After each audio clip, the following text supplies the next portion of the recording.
Hi everyone, I'm Katie Anderson. I am the youth director at Beaver Lodge Alliance Church. I just want to give a big hello to all of my youth. I miss you.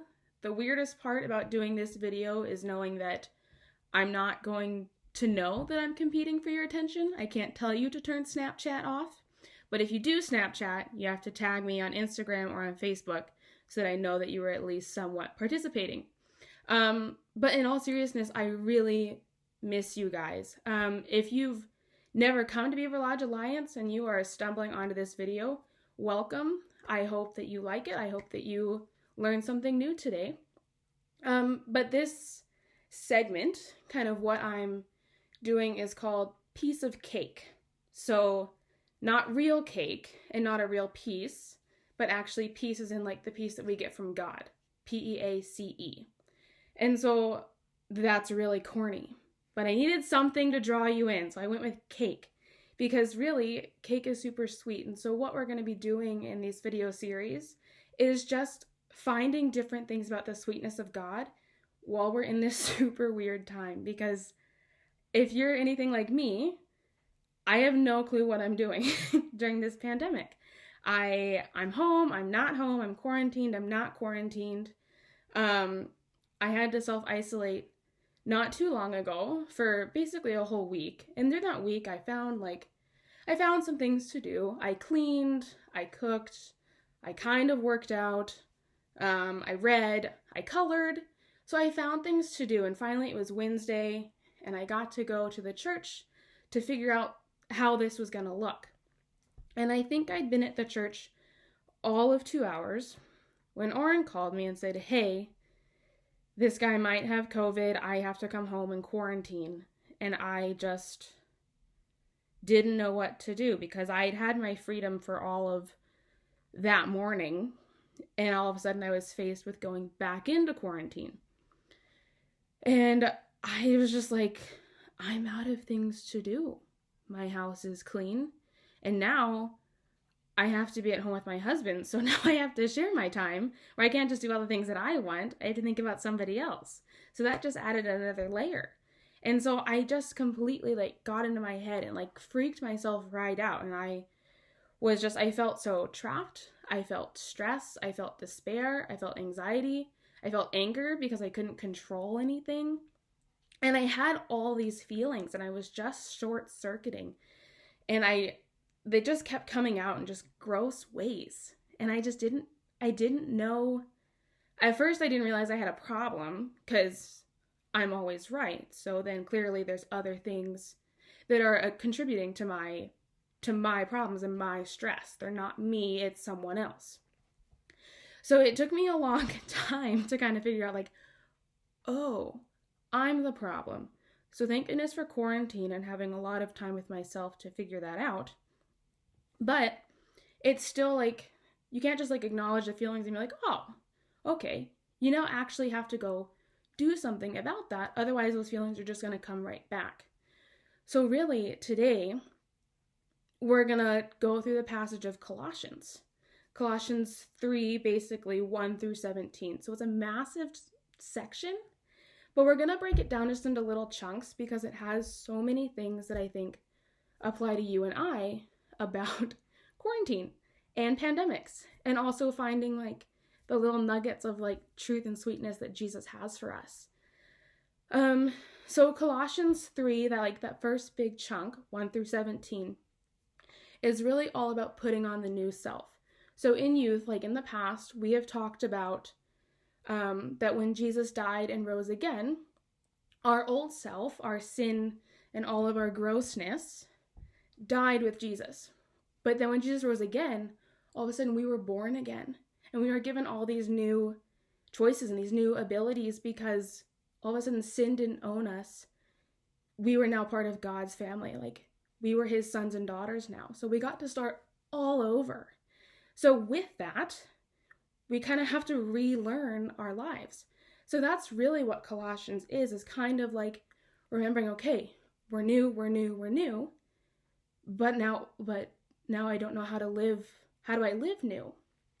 So 1 to 3 is just basic fundamentals. We got to get our minds right.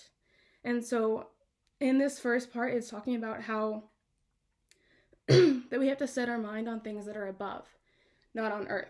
So, like during this time, and like you and I, we still do this. We get so absorbed in what's going on around us. Coronavirus, quarantine, schools closed, youth isn't happening. Like there's so many things that are like legitimate and cause like take up a lot of our brain space, and that's okay. But I mean, Paul here is really just reminding us, like, hey, like when you start your day, when you go about your week, months on down the road, get our minds right. We've got to sort out that junk. And so, like, he's recognizing that, yeah, you probably are taking in all this stress, despair, anxiety, anger, like during this time. That's legitimate. He's not saying, hey, because you're a new creation, you're never going to have those feelings. So, like, we are actually going to have those feelings. The thing is that in the Greek, all these thoughts and feelings and actions, into English, they're really translated as to put on and to put off. So what Paul is really asking everyone to do is to put off the old stuff. So imagine like I'm wearing dread, and I'm wearing fear, and I'm wearing anger, and I'm wearing anxiety. Paul's like, yeah, like you're holding on to all of these, but throw them away. It's over. And start putting on the new things. So we have all of these new things that we get to start wearing. So like, put on joy. Oh my gosh, my signs, you guys. Put on joy. Put on love. Put on hope. And put on peace. And so he's saying, throw those other things away. Take those off and put on all these new things. Guard yourself with these things. And so the big point here, and you see it all through the Gospels and kind of through the New Testament, is that yes, like we need to get rid of this gross stuff. Like it doesn't belong to us anymore. It's actually taking away from our relationship with Jesus when he has handed us these great things. And it's this really key point that really is like the pure sweetness. It's our piece of cake today, is this little piece, is that once you get rid of that gross stuff, you have to replace it. Because several times throughout the New Testament, it talks about like when you, like, okay, so let's say I've gotten rid of my anxiety, my fear, my dread, and my anger. But if I just leave it, I'm like, oh, okay, well, that's gone. Like, not only am I going to feel empty, but I'm just going to feel a little off. And so just simply getting rid of those things, while is an amazing first step, it doesn't end there. Like we keep pushing, we keep searching for that new self, and we keep putting new things into us so that we can continue to be that new person. So like what does that even mean? Like what did I just say? So basically, in the Bible it says, okay, if you get rid of all these things, but you do nothing, then anger and dread go out into the wilderness, and they're like, it's not as nice here as it was at Katie's. Let's go back to Katie's. So they come back to my heart, and my heart is clean and tidy, but vacant, like nothing's there. So they're like, oh, hey, house party, anger, dread, let's go grab fear, anxiety, shame, guilt, lying. Let's bring all of them to Katie's. So not only am I worse off than I started, I now have this much bigger mess than I started with. So what Paul is saying here, and what Matthew says when this is like initially presented to everyone, is once you get rid of that, you've got to fill it back up with what Jesus has for me. So Jesus has peace. Jesus has hope. Jesus has love. Jesus has joy. And so it's these really amazing things that we now have the power to stop Satan and to help keep ourselves safe and protected and loved by letting these things into our lives and replacing the bad stuff with this stuff. And so with these like good traits, sometimes we ask for them and it's just like, I feel better than when I had dread, but I don't feel great. Like something's still off. I'm I thought I was going to feel better than this. Like, what's happening? And so sometimes, and especially when we're in these kind of situations when we've never experienced a pandemic before, we've never not had school for weeks, months on end, that all of a sudden we're alone with all of our thoughts. And for some of us, like, this is great. This is a great time. And you don't mind that you're not going to school and you're having fun at home. Or maybe you're a parent and you're actually like really enjoying this downtime. I don't know. But let's say that you're not. Let's say that this isn't amazing for you. And let's say that all this downtime by yourself with your family, kind of wandering around aimlessly, is actually bringing up a lot of old memories or triggers, things that you use the busyness to stuff it down so that you don't actually have to think about it. And I'm guilty of that. So I want to encourage you that you are doing so well. Like, keep it up. This is not forever. This is a temporary thing. So keep pushing. But I'm also going to give you a tool that's going to kind of help you, like, when these triggers come up. You don't have to just stay triggered. You don't just have to stay in that old memory. What we get to do is we get to go through forgiveness. Because sometimes with those triggers and those old memories, it's really hard. And we don't know what to do with them. So what I want to encourage you with is when you have all of this downtime and all of these thoughts just kind of swirling, is I want you to challenge yourself. You don't have to tackle the biggest one off the bat, but maybe like pick a small one and walk through forgiveness. I've given you the forgiveness tool. I'm going to post it on our Facebook page. I'm going to post it on our Instagram. And then if you have any questions through that tool, like I want you to message me. I want you to text me. Like, I want to walk through this with you. But if you remember, like back in youth when we were talking about forgiveness, like that's our superpower. Like that is a gift from God for me, for you specifically. It's not for the other person that needs forgiveness. It's for you and I.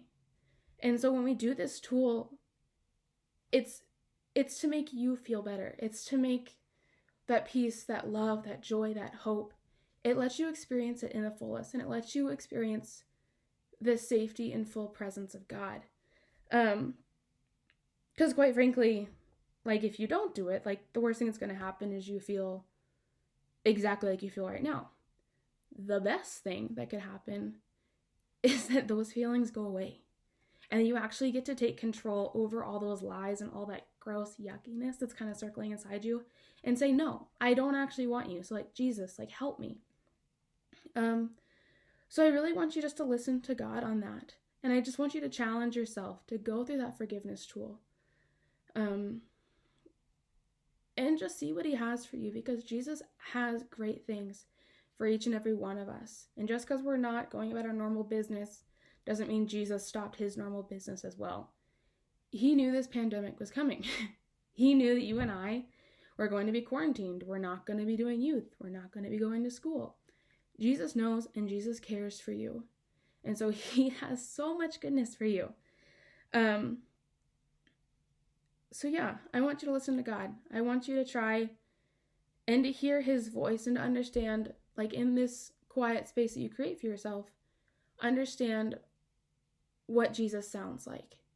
Because I want you to remember that Jesus doesn't make you feel shame or guilt or like out of control anxiety. That's not Jesus, that's Satan. What Jesus brings you is the 4 things that we've been talking about, is love, hope, joy, and peace. And he also brings you security, because God wants you to feel safe and God is there to help you with that. So I want you to do that, and I want you to start finding these things that fill you up. So until we meet again in this kind of a setting, I want you to really challenge yourself to, one, not only like work on the forgiveness tool, but 2, like find something that brings you joy, because there's more than just your Xbox, your PS4, your Nintendo Switch, your cell phone, whatever else there is that I'm unaware of. Find something else that brings you joy. Maybe you're an incredible cook and you have no idea that you can make amazing food. Go find a recipe. Do it with your mom, do it with your dad, do it with your dog or your cat. It doesn't matter. Just go find something that's outside of your norm and just try it. Because if you fail, whatever. It's something different and it's good. So that's really what I want you to focus on until we meet again, is working on peace.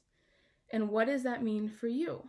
And what does that look like for you? Because we're not going to have the same things. My peace is going to look different than your peace. But I just think it's important that we, especially when we have like oodles of free time, to really just go through and figure that out. So, what's our piece of cake? Our piece of cake is forgiveness. It's our superpower that Jesus gave to us to help us feel better and to move on. Thanks, guys.